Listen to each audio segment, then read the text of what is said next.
murdered. Yeah, yeah.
Coming up next on the Mental Health Matters with Marty show. Listen, how do you defy mental health stigmas? Stay tuned. We're about to have a live show for y'all. You don't want to miss this.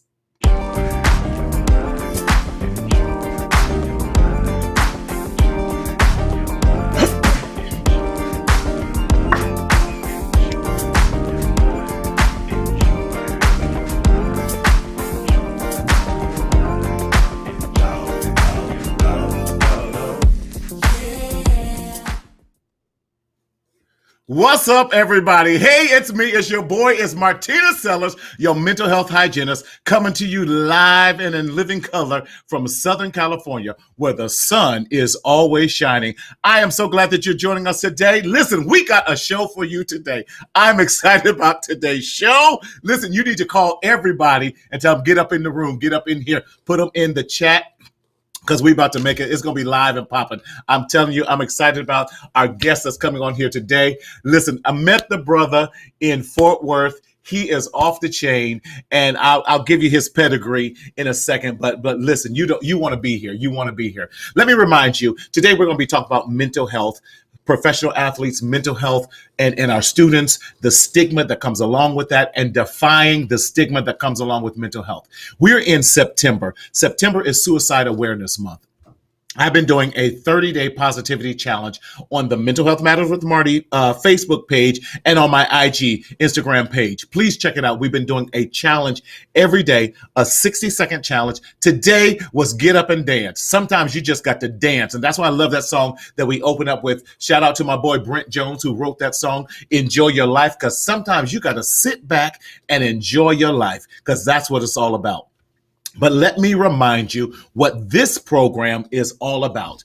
Mental Health Matters with Marty is a show that's designed to be a support. It is intended for educational purposes only. Let me tell you that one more time. It is intended for educational purposes. We are not a substitute for your therapy. Let me say that aloud and then one more time for the Negro that's in the back. We are not a substitute for your therapy, but we are a supplement, and we are to come along and support you along your mental health journey. But if you are experiencing any type of mental health crisis, don't continue to secretly suffer in the shadow of shame, but call your nearest urgent care, call 911, get some help. We need to stop the stigma about getting help with mental health, because it's not a matter of it's a sign of weakness. It's actually a sign of strength, that I ain't got all my stuff together and I need some help. So we don't want you to continue to secretly suffer in silence. But y'all know what I say. You got to speak up. You got to speak out so that you can live. That's all right. Come on.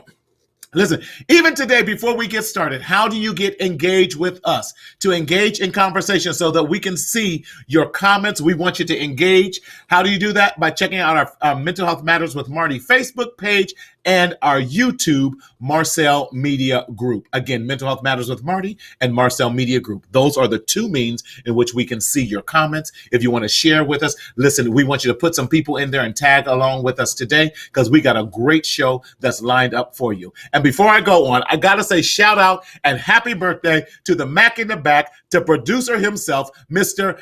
Daryl. Happy birthday, Daryl. We love you, man. I appreciate you. Real talk, all the work that you do for me. I can't pay you enough, but one day when I hit it rich, I'm going to give you what you deserve, man. I appreciate you. So let's all give Daryl a happy birthday, and let me know you are out there listening and what you're doing. Come on, we got a great show. So I'm excited today. Today our topic is this.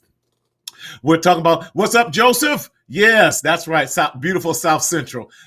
Is that an oxymoron? But South Central is getting definitely beautiful. LaDon, my brother, greetings. Listen, our guest today is from Michigan. So glad you're out there, man. Hope y'all are holding it up there out in Michigan. But much love. Today, our topic is talking about mental health, pro athletes, mental health, and what it is even as a Black man and doing these things. So we want to talk about overcoming mental health stigmas. Too often we have had these stigmas. Jasmine, good evening. And what it means, like we have suffered, whether it's in the professional field, whether it is in the business realm, whether it's in our classrooms, all of those things. We have so many stigmas that's placed on, especially we as Black men, that we have to deal with on a continual basis. But I'm so glad to have this brother here today. Listen, let me just give you his pedigree. Joe Barksdale, what he has done. Listen, former NFL professional athlete who played on, all you Raider fans, he was on the Raiders. He played for the Raiders from 2011 to 2012. He was played for the Rams. He was Rams for 2012 to 2014. He played for the San Diego and LA Chargers from 2015 to 2018, and he came and went into retirement, ending his career with the Arizona Cardinals. He was an LSU Tigers, played football there. Out of Detroit, come on, the big D. You know how y'all do it on the Detroit. Y'all some rough Negroes out there from Detroit. I got some family from Detroit. My Aunt Fanny, she went to church with her pistol. Don't y'all play with Detroit folk. But this brother is an amazing young man. He's a husband. He's a father. He's a comedian. He's a musician. He's a YouTube host and telling us what we should and should not buy with electronics, even though that was kind of questionable when he got on the show, but that's a whole nother point. He's a producer, a dreamer, a mental health advocate, a lover of kids, and definitely talking about sharing where he has come from and everything like that when he's dealing with his own mental health journey. And I love it that he is not ashamed to share and talk about his mental health journey that he's come through, that he's continued to go through. I met this brother, like I said, in Fort Worth about 2 weeks ago, and he had me on the floor dying laughing the whole time. Glad to call him new friend and brother, because he's doing some great things. So welcome to us for the first time on the Mental Health Matters with Marty show, none other than Joe Barksdale. Joe, what's up, man? Thanks for having me, man. Thank you so much, man. That was such a great introduction. Daryl, I'm sorry. I did not realize I messed up like that on your birthday, brother. Daryl, that's why I was laughing so hard. He probably like, oh, my birthday, you got this. Sorry. And then the other thing is, you said I was a lover of kids. I don't know how that. I was at not love, but you know you have a nonprofit that. No, I know. Anytime a brother gives to you gave out over 1,500 backpacks this year. Hey man, I'm just trying to help the community. I'm not gonna lie. Exactly. My homeboy asked me if I was dealing drugs in the community because it seemed like a drug dealer event. He's like, you got all these backpacks, you're giving away free haircuts, manicures for the ladies. Are you selling drugs? I'm like, not yet. Not yet. Right. But that's why I say you got to have some kind of compassion for kids to give out. Now, you didn't give out just them cheap backpacks either. You didn't give those ones that you get from down in the alley in LA. You know, them alley backpacks that you carry for 2 days and it rips. Because I used to have one of the bags. I don't need y'all talking shit about me in my hometown. Joe Barksdale talking about he gave us backpacks. Exactly. This thing is terrible. No, but you gave out quality backpack, spray ground. Those aren't cheap ground. Them ain't cheap backpacks, brother. But they've partnered with us, and as they will continue to in the future. I dig spray ground. They've been with us since the first one, so I'm just happy to have them involved because I can't do that to the children. I don't need kids. Somebody give up on school. Somebody be like, you know what? I'm gonna put this gun down. I'm gonna stop selling these drugs. And like the bag, right. But I can't. So, Joe, for those who are stuff, You know what I'm saying? Right. They were excellent. But listen, when I was doing a backpack giveaway, I was like, okay, now what's a good one that's still a bargain? Because these little kids. But you. Right. No, I wasn't. Yeah. Listen, Jansport would have been a treat. I didn't even get them brothers Jansport. I was like, what can I get? You didn't get no iron-on backpacks like them T-shirts, did you? They weren't quite iron-on, but it was a step above. You know what? It's the thought that counts. Because guess what? There's a lot of people that ain't doing nothing. Listen, I get it. Talk to me about that event, when you did it, and why Detroit? Why'd you pick your hometown? Why does that mean so much to you? It was a couple weeks ago. Detroit is where I'm from, and I got a special. Like when you've grown up in a place, you want to go back and try to make a community a better place. Because so many people, you get people that, of course, stay and make it worse. And you get people that leave and never come back. And I never wanted to be the person that left and never came back. Yeah. That's amazing, man. What you did with again giving those backpacks, and now, so you gave out backpacks. You got haircuts. They got manicures. I would. Yeah, you had live music. Now, did you play? No. Did you do a set? It's not about me. It's about the experience and the children. Whoa, now I'm talking about it's about the children, but it's about the kids. Okay. Did you do a clean comedy show for them? Do you think I have a clean comedy show? Like, did you do a clean? Come on, man. We were just talking about me getting censored right before this started. You gonna ask me about it? I thought maybe scissors for the kids. Hey man, I got a better chance of convincing Daryl I know about tech than I do doing a clean comedy show. Listen, Joe, tell the people about who you are, who may not be these athletes. I got a lot of women folk who look at my podcast and look at the show and everything, but who may not know what you've done, and kind of give us a little bit of your pedigree already. I did the highlights of stuff, but tell about who are you, man? Tell us about Joe. The ladies are watching. I'm just playing. Ladies, let me lower the lights. No, I don't know. Myself as like a regular dude. I mean, we've talked about this before. Right. Yeah, you talked about the football. So I played football in high school, in college, and then I went to the NFL. Mm-hmm. Around that time, I had a really significant death in my life. I needed something to do in the offseason. Jeff Fisher suggested that I try the guitar. I started playing the guitar. I loved it. Kept that. I released my first album a couple years later, like 2 years later. Not 2 years later. Let's say like 3 or 4. Okay, but it's all good.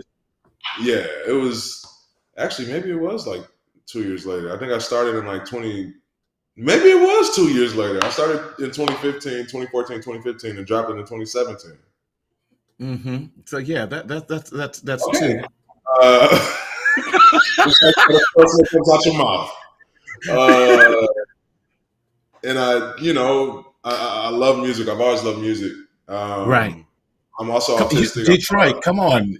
Detroit is the black music capital. Allegedly. But no. Barry Gordy had that baby sold up. We were the black music capital back when people were fighting for their rights. True. I don't know about now, but I'm trying to bring that back as well. Okay. But yeah, like I love music. That's what I was saying. I found out I'm autistic like 2 years ago. So I've always not, it just didn't just happen when I found out I was autistic. I've always felt sounds, not just heard them. So music, looking back on it, was like obvious for me. I honestly, I was afraid of being bad at it, and that's why it took me so long to try. Okay. But you always had this love and drive for it. Yeah. Same with comedy. I started doing comedy because I couldn't do music, actually. I started doing it during COVID. My wife had been telling me I should try it. I'm like, why not? Okay. It's fun. I love it. So your house has to be comedy all the time. Here's a question. Does your wife think your jokes are funny? Yeah, my wife thinks my jokes are funny. It's funny because my wife was trying to tell me, she'd be like, oh, you so funny. And for a while, I'm like, you're supposed to think I'm funny. We married. She's like, I don't think you understand how many lame, unfunny dudes there are out there. Like, This is a take it. And she's right, because I mean, it's a couple dudes in the neighborhood, man. Like, do you hear yourself? That's not funny. Like, I'm sorry, but so the wife. Oh, go ahead. No, go use it. So when you're a comedian, what's up? When you find out you're a comedian, it's just like when they find out you do music. Oh, all of a sudden, hey, I got a bass in the basement. Hey, I got some fucks to give outside. I'm not gonna go get them though. But like, I don't care. Or like when oh, you a comedian, and they start telling jokes. I'm like, I'm not a talent scout. I just tell jokes. But as soon as you tell people, I'm sure even when it says, oh, you play professional football, so throw a pass at me or something. I lie about that. Oh, you lie about that? Absolutely. It's funny because like I know every time I do an interview or whatever, somebody's watching like that lying bastard. I knew. Come over here, Sarah. Look at this motherfucker. This is why I want to now. No, that's not racist. All right. Right. I'm sorry. But, it's all good. Yeah, like I remember one time a woman came up to me with a photo of me. It was a newspaper clip, and she was like, "Is this you?" And I looked dead in the eyes. No. And we just stared at each other for like a minute, and then she walked away. So I lied about football. Because when people find out you play football, all of a sudden you become this one-dimensional idiot with godlike athletic ability. And I'm more than that. Because like after people find out you play football, it's oh, this is Joe, the football player. And I'm like, yes. How about Joe, the suicide survivor? That's kind of dark. How about Joe, the mental health advocate? Or, you know what I'm saying? Like so many things. Joe, the molestation victim. Please, you guys. Right. There's so many. And I would Joe, I like things than football player. Love that because you talk about a negative stigma on mental health, which there is. Negative stigma on athletes. People think that athletes are stupid and that like they wouldn't be successful in life if it weren't for sports. And they're right about 90% of athletes. Okay, but you fall in that 10%. Come on. Yeah. But Joe, you glossed through a couple things I think that our listeners caught, but they're like, okay, is he really serious or is he joking here? But when you're talking about mental health advocate, talking about being a suicide survivor, talking about being a survivor of molestation and everything at a younger age. They weren't trying to stab me when they were molesting me, but I know I can't with you. Survivor, like it was such a. I'm sorry. Well, you survived the trauma of that event. What else was I gonna do? But you know what? A lot of people don't. They get stuck. You refuse to get stuck. Yes, I love it. So many different facets to a person, not just a public persona. Thank you, LaDon. You're absolutely right. This is my brother. This brother went around. He had a stroke and went to work. Now, and he trying to say that I'm special. I wouldn't do that. Man, I wouldn't go to the toilet if I had a stroke, let alone the job. I'm sorry. Yeah. So he was like, I'm look, got all kind of twitches and can't tell. I'm cool. Like, dude, there's something wrong with you. I know for a fact because he just acted that out. I know you recovered 100%. Bless you. He did. Oh, I know he did. I'm not making fun of my brother by no means, but it goes to Joe that we as Black men, we don't want to go to the doctors. We don't like doing those things. We don't want to deal with our mental health or those things. We much rather. That happened years ago too, because I know people want to run like, oh, well, the Tuskegee. I mean, you don't even know about the Tuskegee experiment until you got on YouTube, bro. Like not to say it didn't happen, but people want to use so many different things to, everything ain't everything's not a conspiracy.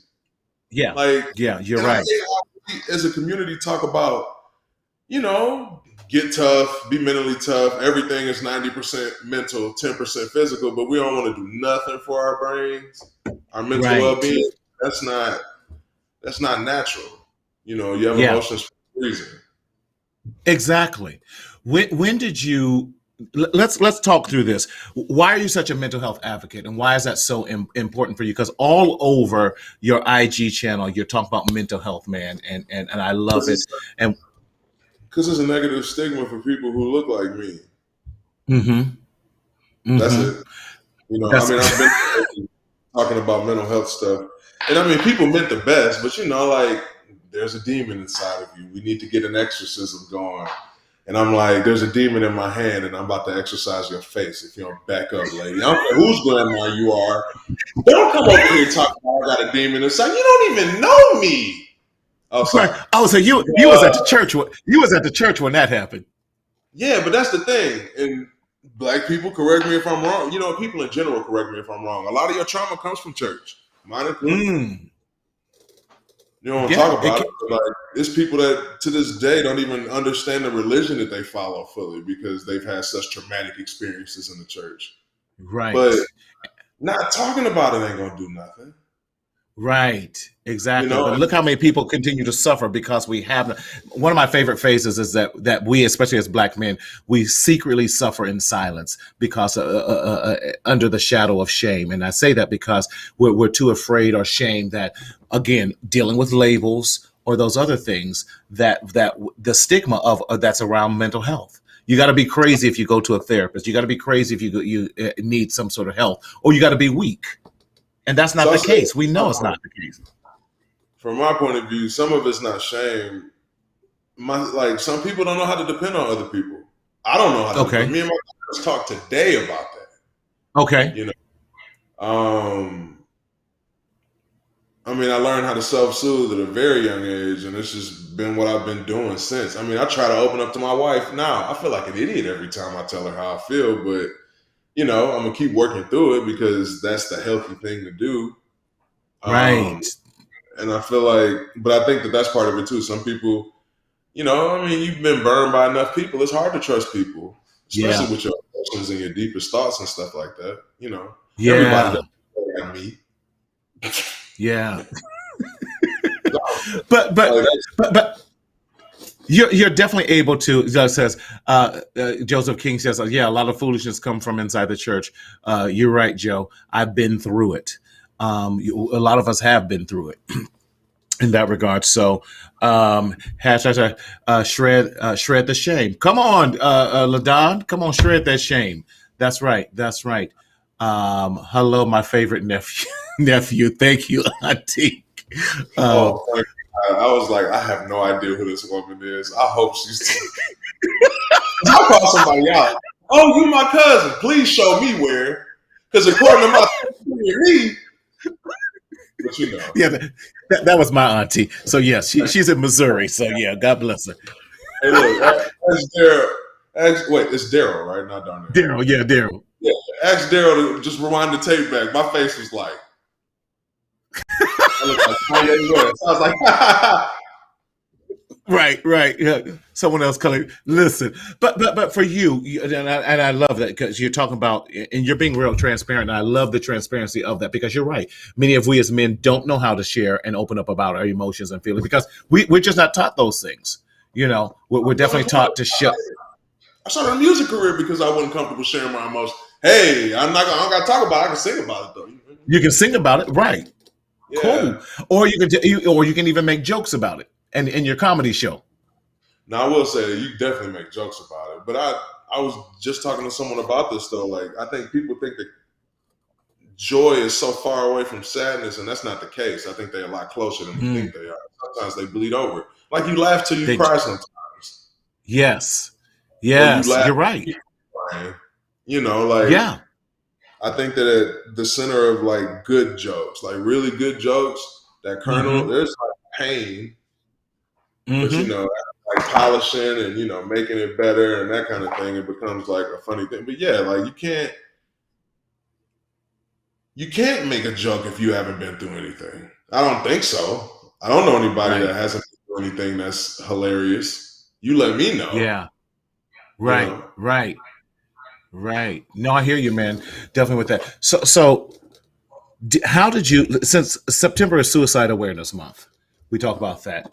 Can we go into some of your thoughts and even your attempt back in the day and kind of what centered that? Because you and I have spoken about it and definitely talked about how it could help other young Black men, because I've lost someone to a suicide before, and it it tore me up. And just part of my mantra is I don't want to ever lose anyone else as far as I can help to that, because even today, and it's been about 5 years now, it's still on his anniversary. It still takes me out, because he was a talented young brother who just could not take it, and took from down here from Southern California and took a bus all the way to San Francisco. So he sat on a bus for over 12 hours to jump off of the Golden Gate Bridge. That was very intentional, and that he thought his only way out was going to be death.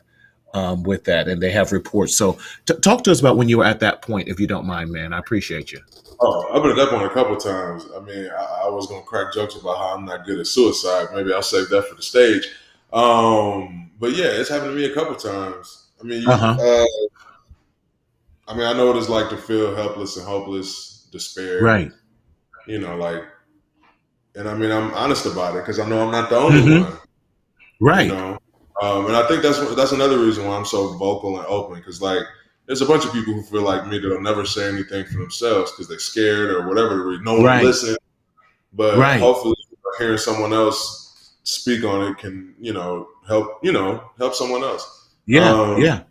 It's very important to me, because like you said, not only is there like a stigma around not talking about it, but like we try to avoid it. And I feel like I think one of my suicide attempts came from me trying to avoid like how I felt, and then it all hit once, and it's like, woof, But like I remember one time when I was still living with my parents.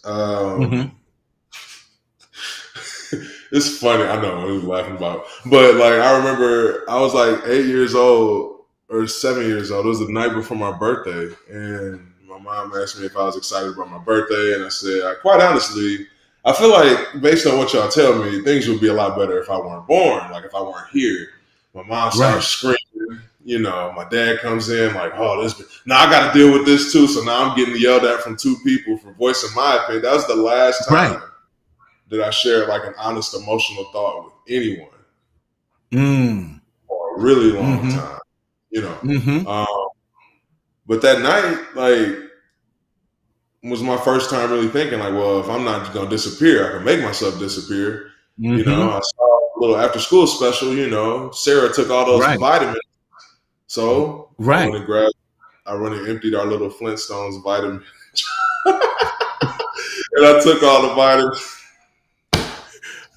Okay. Sorry, it's you're gonna be healthy. Oh yeah, I ain't catch a cold for 3 years. No, Right. I hear you. But yeah, like that's I got to college, kind of the same thing. I mean, the feeling, the suicidal feelings they all revolve around like hopelessness, helplessness. Yes. You feel like your best days are behind you.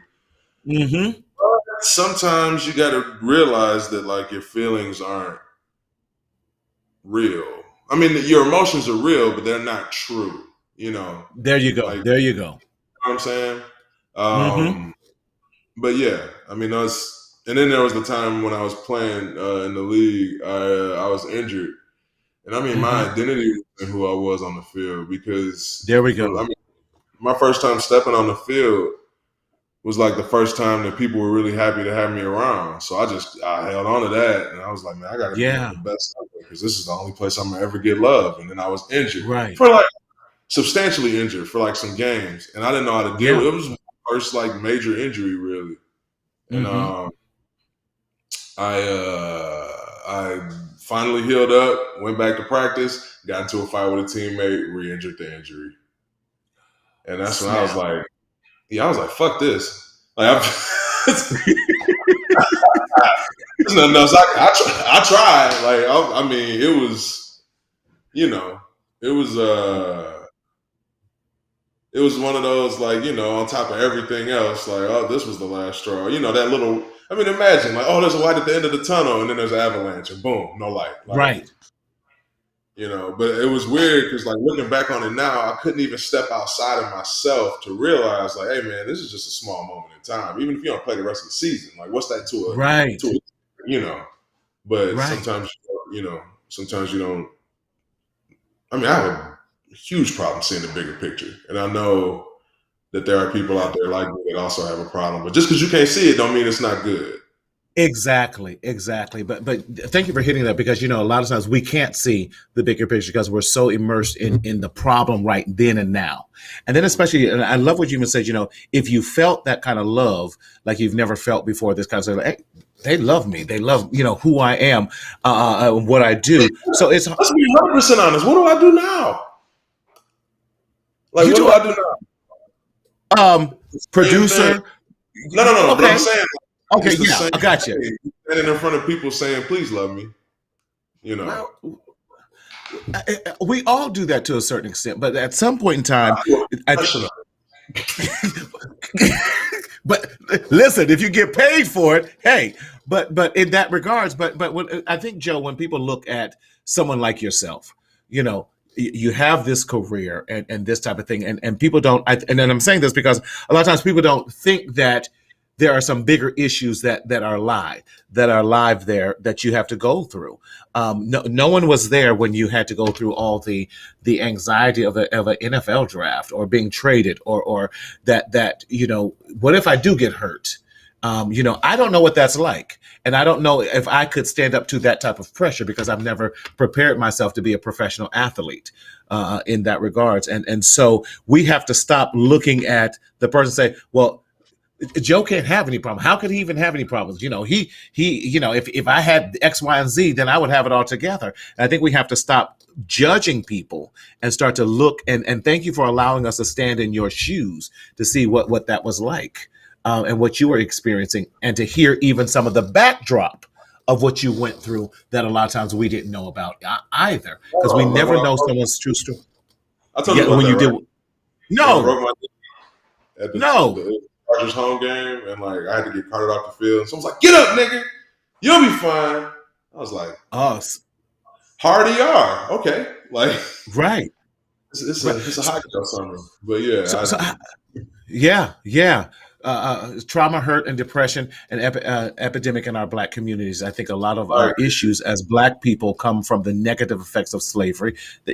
Yes, and personally, and I personally find it very challenging to recover from past trauma, setbacks, hurt, depression, confusion, and property. And I think you're even saying poverty in that as well. Yes. It's hard. Yeah. I mean, here's the one thing I have not said since I've been on this show. Okay. I said it's easy, but nothing worth doing is easy. I mean, you look at the job that you cash your check. Like, you don't cash your check thinking, "Fuck, that was easy. It was an easy week." Like nothing worth doing is easy. Yes, it's going to be hard.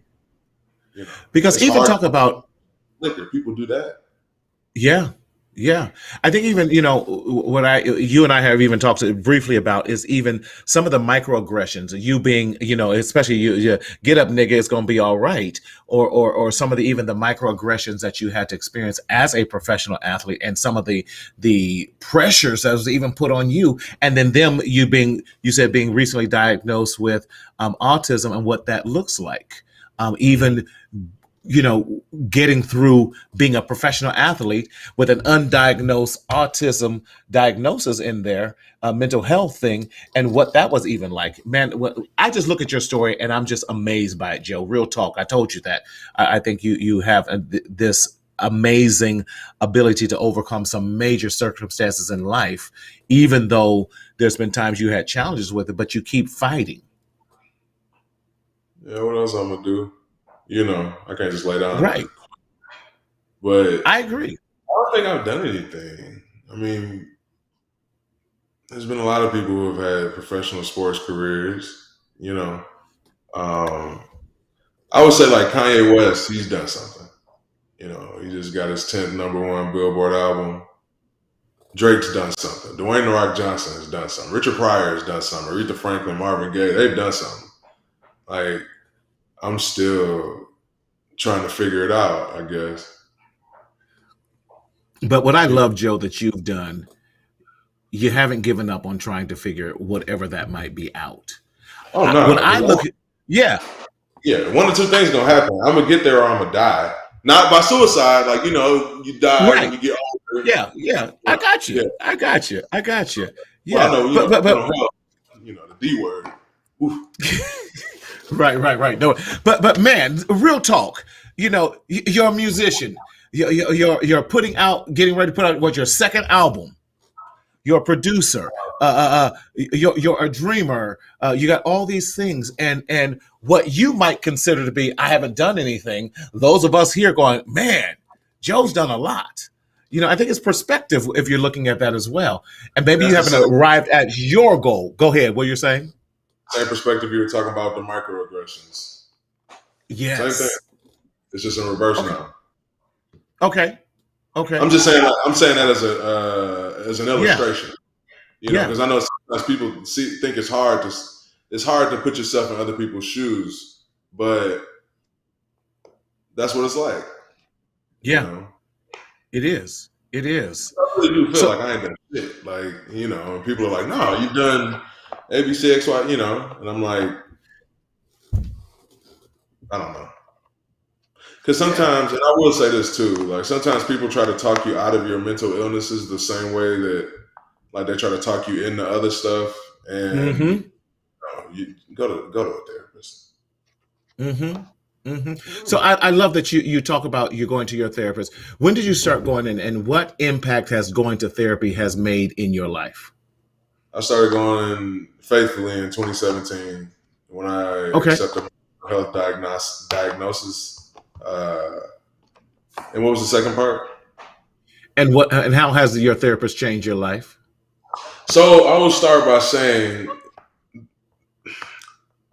I'm not ready to say that they're a bad therapist, but every therapist ain't great for every person. I'm tired of people say that again. Man, my therapist said his favorite color was blue. My favorite color purple. This ain't gonna work, bro. Well, he ain't the only therapist out there. Right. Because I had to try a bunch of I had to go through about 5 or 6. And like the one that I was with before, the one that I'm with now, like this woman lied to me. Long story short. Right. I can still be a therapist when you go back to California. I got back to California. Like I specifically, because I was still playing, specifically like right. I'm talking about I land. I'm so sorry. Oh my God, I'm gonna kill this woman. Not for real. But that's what I was thinking. Like, right.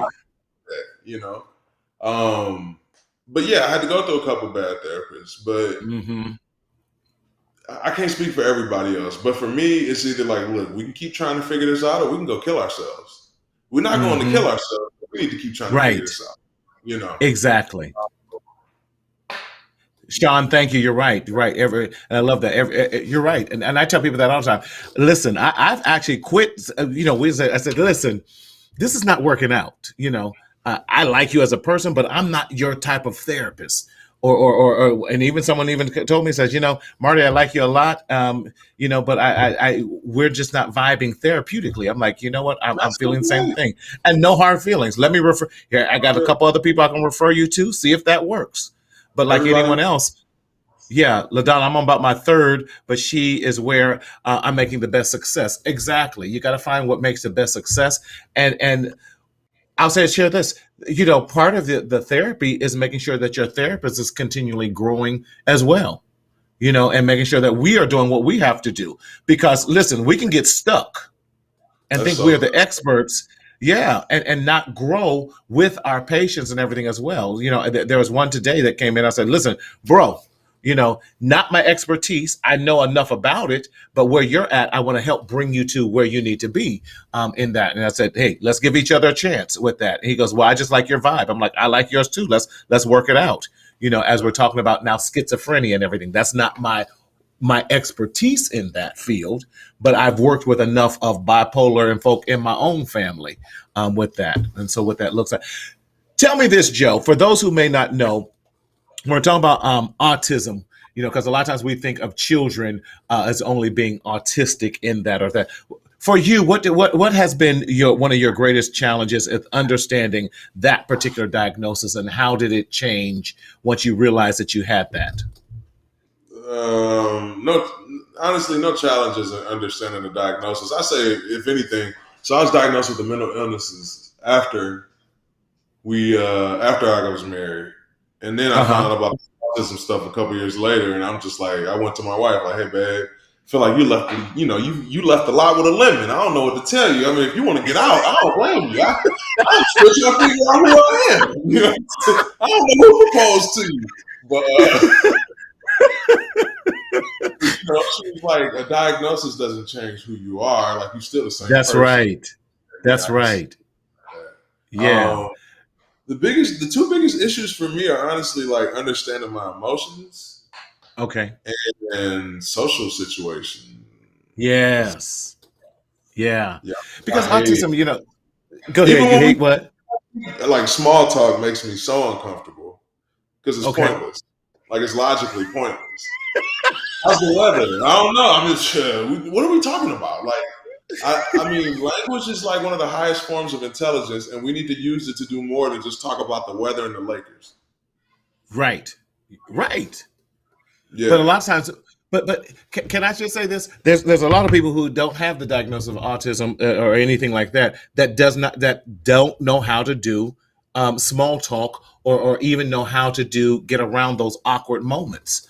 And so situations. I can't read faces unless you're laughing. If that makes that makes perfect sense.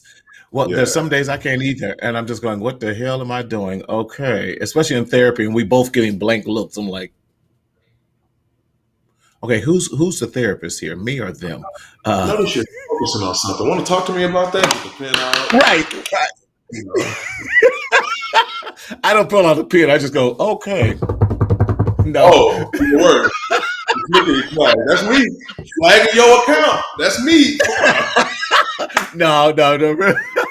No, but seriously, I love that you talk about that missing social cues, because basically, and knowing that filter with that and how to pick up different things when people say different things.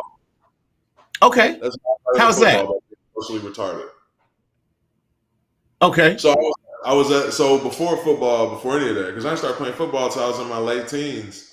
I was really, I was an engineer. I was going to go work for either somebody's auto company for interior design or someone's tech company. But I wanted to be an engineer, and I was getting looks from I was at the University of Michigan residential engineering, and I got kicked out the second day because, man, you ever heard just a dumb question? So pretty much, over the summer, it had been real popular. Like, if someone says something stupid, powder me up, bro, slap them on the back of the neck. Right. So we're in a class. I want to say it's got to be like 50 computers in the room. It's maybe 15 of us. This kid raises his hand. Excuse me, ma'am, will there be enough computers for everyone in the class? Immediately, I turn around like, hey, powder me up, bro. The teacher is in the process of answering his question. Dumbass question. So he stands up and he starts flipping over tables, punching computers, kicking stuff. And I always tell people, like, we both got kicked out, but only one of us had a $30,000 invoice. Ooh. Wasn't me. Right. But like, he started flipping tables over, and I got kicked out for bullying. I got kicked out. The dude who's tried to kill himself from the side effects of bullying got kicked out for bullying. Y'all see how life just goes full circle? That's just crazy. Really does. Hey, you bully, stop bullying. But so I got kicked out. I needed something to do over the summer. I had to get out the house. I hated living in my parents' house. Yeah. Okay. I'll put it like this, and this is me being 100% honest. Yeah. I will kill myself before I go live back with my parents' house. Mm-hmm. Like, that's how determined I am to never go back to that house. I got you. But yeah, so I needed something that was gonna keep me out the house. Right. Football, practices are long. I'm like, maybe I can get in shape. I mean, that was it. Like, I was just trying to get in shape and have something to do over the summer, and here we are. So now, how old were you again when you stumbled into football and then found out you were actually good at it? Like 15. Wow. Because a good friend of mine, they have reared their son, and he's trying to get picked up by Detroit, and everything. So they have been in football since he was 5, 6. Talking about Pee Wee and all that, and you just like walk on at 15, like I need to do something to get out the house so I don't have to be at home, and let me just kind of stumble onto football. God's plan. I mean, I hear you. Pryor is like Richard Pryor is my hero when it comes to comedy. Okay. First, just like Hendrix when it comes to music, especially rock music. Right. But going back to Richard Pryor, you know, like that comedy album, That Nigga's Crazy, and then Bicentennial, you know, like all of those comedy albums came because nothing was happening for him in the movie world in Hollywood. I say that to say, you know, talking about God's plan and all that. Good. The way that he thought that they would be, he wouldn't be the Richard Pryor that we all know. Right. So I say that to say, like, sometimes the weirdest things, they end up being great on the back end. You know, some philosophers use those to prove the existence of a higher power. Wow. That's amazing. And also, you can have Jesus therapy too. Yeah, thank you. For those in the back row of the pew again, you can have some marijuana too. Well, more it grows out of the ground. It grows out of the ground. Now, some of the ninjas want to just use it and talk about they got glaucoma and trying to smoke it anyway. But would you rather them say they got glaucoma and smoke weed, or would you rather them be out robbing people and doing dumb stuff? Well, you know what? People want to look down on drug usage. I've never, ever read in the news where someone was high and started shooting up a place. Like, high on marijuana and started shooting up a place. You know what I'm saying? Let me. Y'all have to make that addendum. Like, no, there have been people that have done it, but you know, like the stuff that kills you is legal. Cigarettes and liquor. Yeah. But Joe, I think what you're talking to is really when people understand who they are, they understand what their limitations are and what their strengths and limitations are. We get a better understanding of, and then we can operate betterly. Is that I just made up a new word? We can operate more functional and we can activate our greatness once we understand who we are. And too often, light me up, Scotty. LaDon, I'm not even playing with you today. LaDon knows. No. Here's the deal. Yeah, that's y'all from that D. The only reason, you Detroit. know what? Especially with black people, if you want to really hate something, if you really want to hate something, hate tobacco. Because it's one of the reasons we're here in the first place. We were not brought here to harvest marijuana. It was tobacco and cotton were the two major things. Like it's just so many back like that. Like people will look down on you for smoking weed, but you can smoke cigarettes that are, you know, like that's fine. Cough up a lung, huh? Alcohol is fine. Come on, man. Right. We have to start thinking critically about what we're doing. That's all I'm saying. I totally agree. We have to think it that way so that we can even be a better version of ourselves and what you are doing, man. That's why I appreciate it. So moving right here, musician, comedy, it's tech art. Reviews. It's art. What's that? It's art. Yeah. Art. It is. And I love that. What does art do for you, especially with just even, you know, tempering? You know, I love art. I always love music. I've never disciplined myself to play an instrument, but always love music.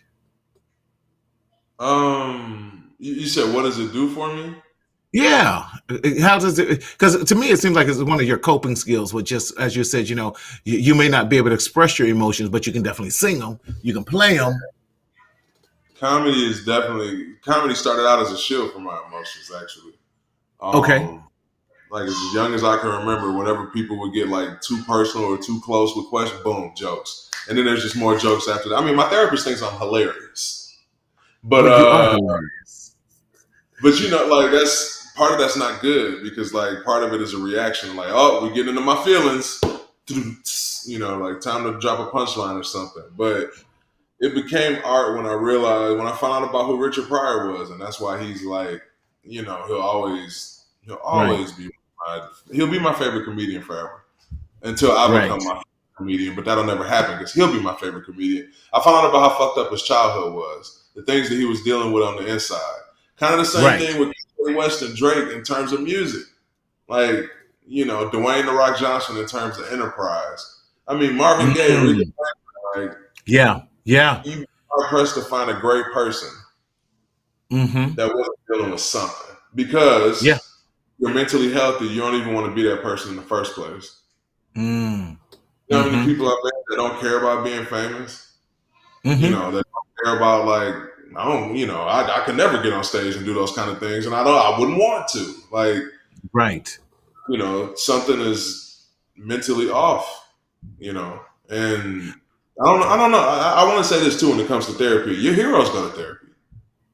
Michael Jordan has a therapist. Kobe Bryant got a therapist. LeBron.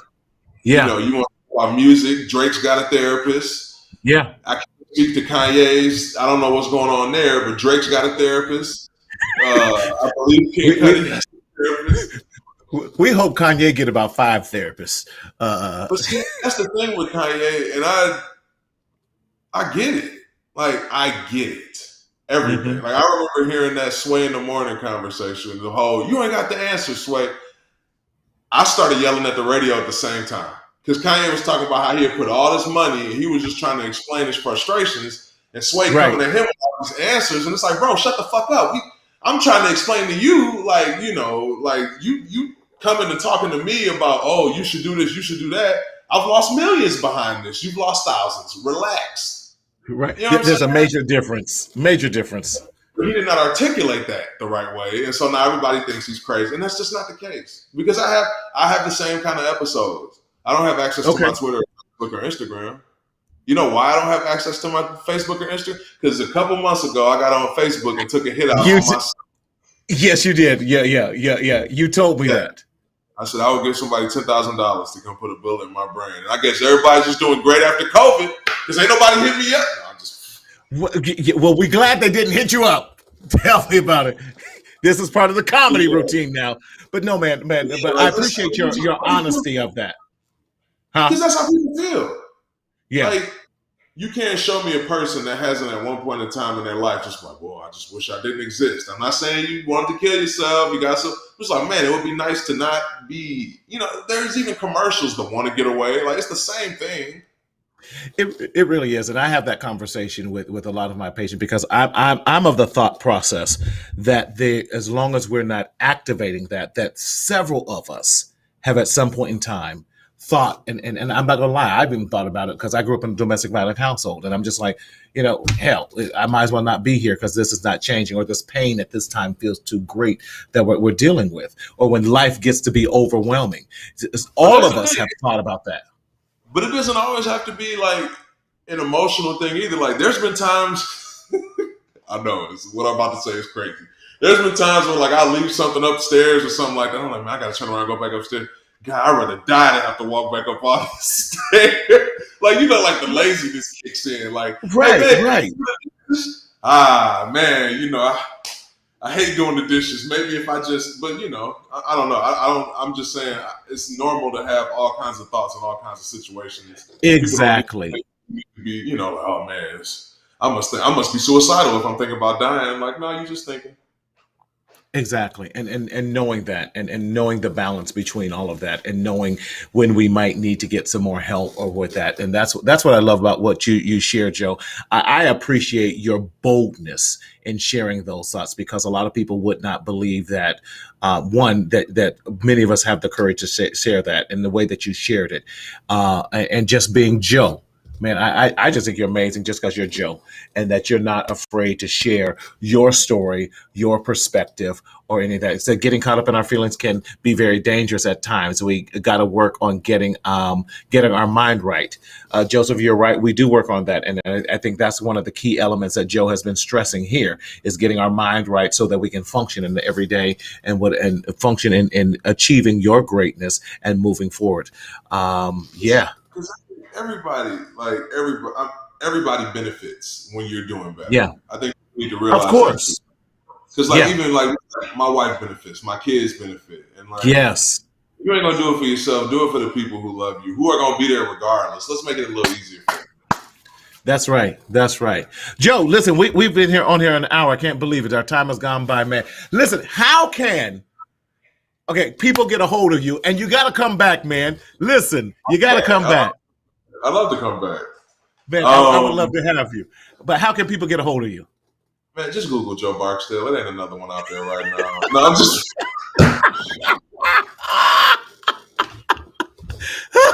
Yes. People want to hit you with I got this website, I got this Instagram, this Twitter. Look, you can Google Joe Barksdale music, or you can just Google Joe Barksdale. You can just Google Joe Barksdale, or you can go to josephbarksdale.com. I'm going to just leave with those two things. Joseph okay. A laundry list of items, and it's like, hey, man, my attention span. Man, I appreciate it. Okay, when's the next project going to drop? That's a good question. Oh, Monday. I'm dropping a song once a week on Mondays for the entire year. So next week, and then I split the project up into 4 different parts. It's tributes to four of my artistic heroes. Kanye West was Q1. George Lucas was Q2. Right now we're in Jimi Hendrix, and then Marvin Gaye is Q3. And the first letter of all the songs spell out the people's names on each of those quarters. Wow. Okay. See, that's creative. That's art. That's art. What you're doing, man. Albums are named after the middle names. So it's Omari, Walton, Marshall, and Pence. Because you can't name something like I couldn't name the album Kanye West. I don't need that smoke. Right. Where can we find these? Everywhere. Spotify, Apple Music, iTunes. Just said Apple Music. Tidal.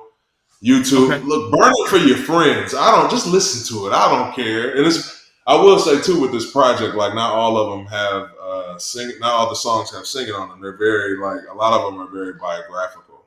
I also recently released a Star Wars project with Kevin Cabral.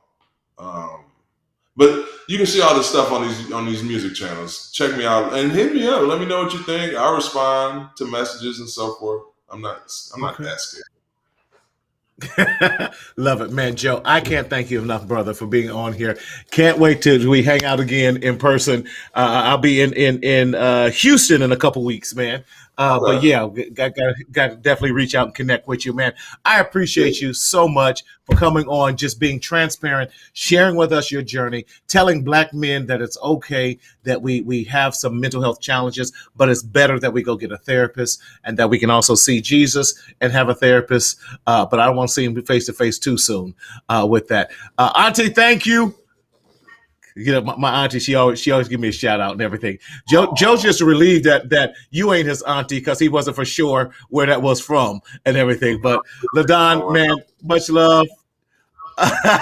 But please check out Joe. Listen, y'all, I want to thank you for joining us tonight with this amazing guest that we've had, Joe Barksdale, who's been with us to share his mental health journey. We want you to please reach out, download his amazing music that he is, and just to remind you, Black men, it's okay that we definitely see a therapist. It's okay that we may have a mental health diagnosis. And what Joe has explained to us and showed us and demonstrated tonight, that we don't allow the diagnosis to determine us, but we determine the diagnosis. So again, I want to thank you. Please check out our website so you can get some more things. We got some amazing things out there. Check out our website at mentalhealthmarty.com because we got some amazing things on the website. Of course, we want to remind you about our Stop the Stinking Thinking journal that's out there. And y'all, I promise, Mrs. Mitchell, I'm going to get the book out for my birthday in October. We'll start pre-orders. That means I got to finish writing it. So Stop the